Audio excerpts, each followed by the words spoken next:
So stop resisting resistance. On one side, we can actually feel there's an increase in lightness. So lightness could be like the actual lightness of the body, or the lightness of the field, or your emotions starting to become more and more light versus like heavy. On the other side, we have an increase in acceptance, or just ability to roll with whatever is going on. And from these two axes, at first, a lot of people talking about like firmly renouncing contraction. So when we study TWIM, for example, I think like they talk about the right effort in the very like renouncing elements of like immediately when you recognize there's a contraction, you release it and then you relax and you keep doing that. So that's starting from a pretty heavy place with not like you don't really accept contraction as it is, so to say. You still do something with it. So that can be letting go of like, oh, I'm angry. Okay, let me find the anger. Okay. So I do that. So that's what I experience as firmly renouncing contraction.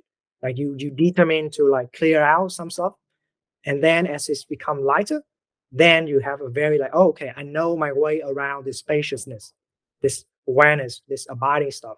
And then the shine can be more and more of a direct experience, like remaining uninvolved, as they say as the principle. Is like, okay, now my goal is just to hold the view, just to hold the spaciousness, just to come back to it. But then even that gets also dropped or gets seen as a resistance to, because you're still choosing with between this side and the other side. So then You're trying to hold the view. There's still a little bit of effort in there. Yeah. It's just a very subtle form of concentration, right?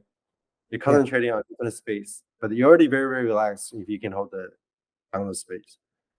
Right. And the centerless dynamic flow is when you drop even that. So that's kind of like the stages of the do not meditation. Yeah. And you can say that's the sort of the 3 of the 4 R's.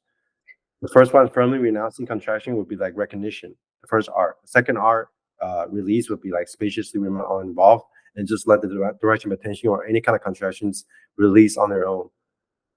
Just let go of the direction of attention after you recognize it. So that's a release.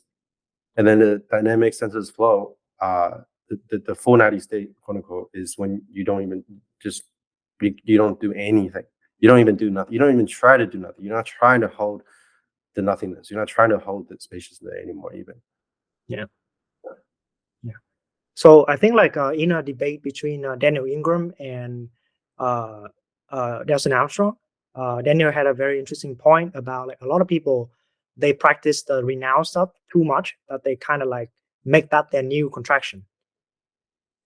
So they never really go to the second stage of like just remaining uninvolved, but they're like, oh, I can't say that. I'm a monk. I can't say this. Or if I say that, I'll get deducted into karmic point or whatever.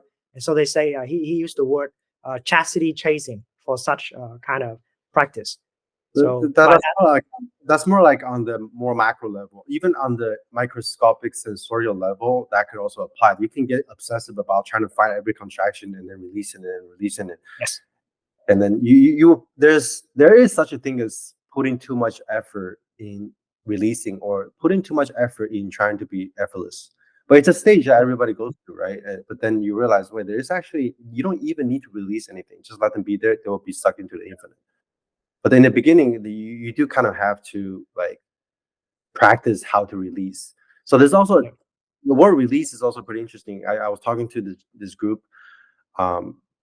This jhana retreat invited me to like, be like one of the teachers for a little bit and just like talk to the students. And then we were discussing how to explain release. It's actually a little bit more complicated than you think. The word release. What does that even mean to release? Is it just letting things be there and not do anything at all from the dynamic centers flow? Yes, ultimately, yes. But then for a lot of people, they can't do that yet. They have to kind of, work their way into the truly do nothing. So then even the word release can have different connotation. I mean, there's like a more raw kind of release where you recognize the solidity and then you kind of just go in there and then just release it, like release it. And then maybe less and less, even that, just let it be there until like, you're not even try to let anything be there. Everything is already there. Everything is just being there by itself all the time.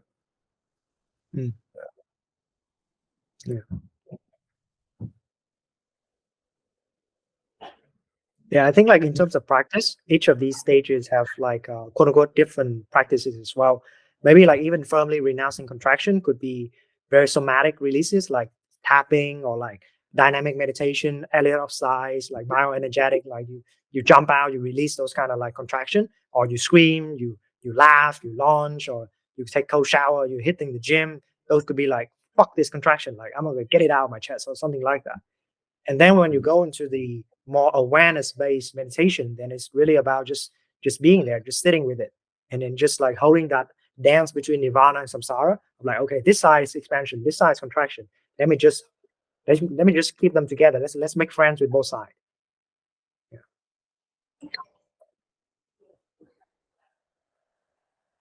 I like the graph, man. Yeah, that's pretty good rap, right? I'm pretty You proud made of it. that? Yeah, Good job, I man. made it. Yeah, Nice.